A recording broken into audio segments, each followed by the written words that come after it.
While the media obsesses about who texted who and what they texted, and the big visit to Greenland, the U.S. economy just got slapped.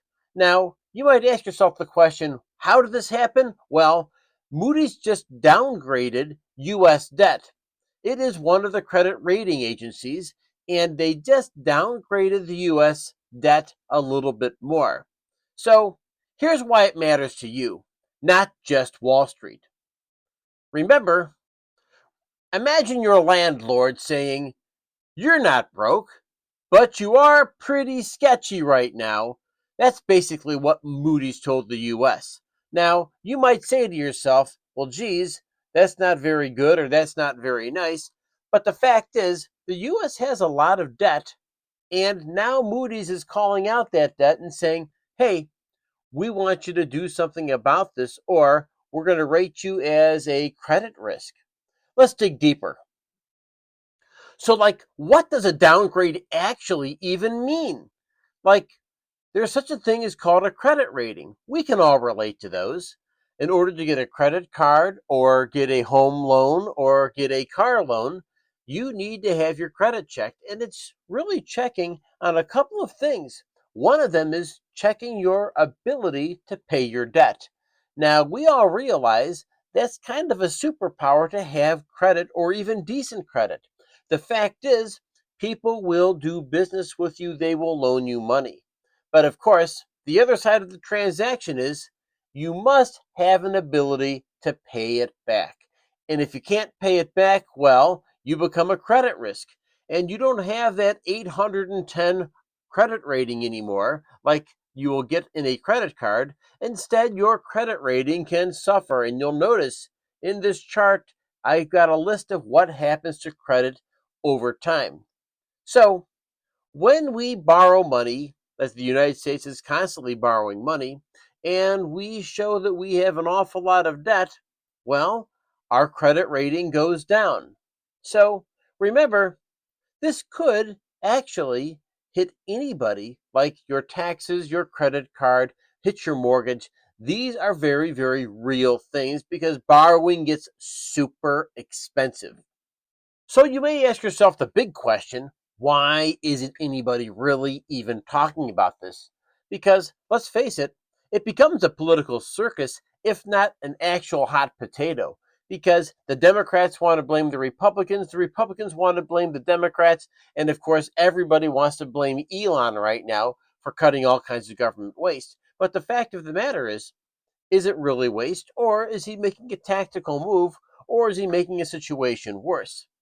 Think about it for a moment. TikTok bans, indictments, text messages in Greenland. That's got your attention over in that direction. But the downgrade does mean something. The media doesn't like to talk about slow moving news. It's not good for ratings, right? But the fact is, a downgrade, snooze. They don't care. But the fact is, that's really the big picture, and that's really what our attention should be on. A senator's cat has a lot more about TikTok than this makes the front page news, right? So officials downplay it. It's classic, but it's something they all need to pay close attention to. The real downgrade, it's not just a credit warning. It's about our credibility. And your credibility, my credibility, it matters very much out on Main Street. But the United States, on the other hand, we have a reputation and credibility throughout the entire world. And so we want to make sure that everyone, every country in the world has a lot of faith in the US dollar and our ability to pay back the debt. An erosion of U.S. economic and global trust really isn't good for anybody here. And of course, with that, there are going to be some long term effects unless we get this thing under control. Long term effect means like bigger deficits, weaker dollars, and inflation consequences. And if we're not liking credit ratings right now and what we're paying for interest rates, let me tell you, folks, it could get a lot worse. So the downgrade is happening in slow motion.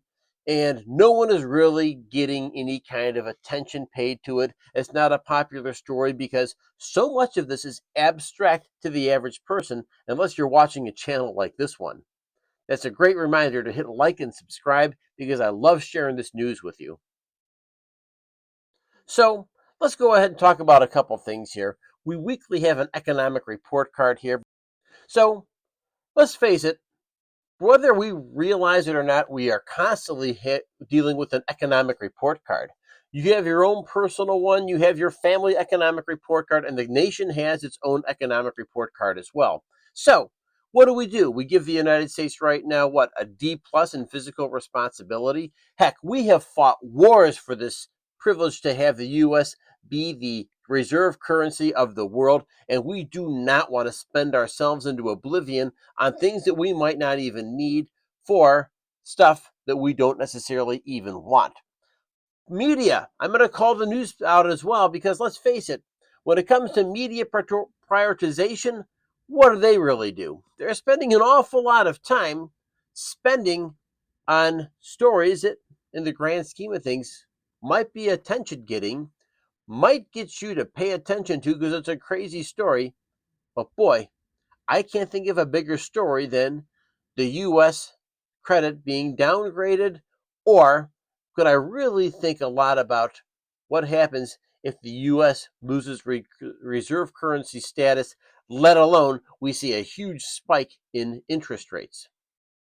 Economic transparency, well, once again, when it talks about debt and deficits and credit ratings, those are really oftentimes abstract thoughts like the average person doesn't get it through their head. But the fact is, these media people will not get a participation trophy on this channel. The fact is, what would you grade the economy? Drop that below in the comments, please. And remember to subscribe for breakdowns. And it's not just meltdowns, it is really meaningful discussion here. And finally, hey, next week, how interest rates might be robbing your paycheck. Until then, remember, we're all in this mess together, and the biggest battle we fight, folks, is the one between our ears.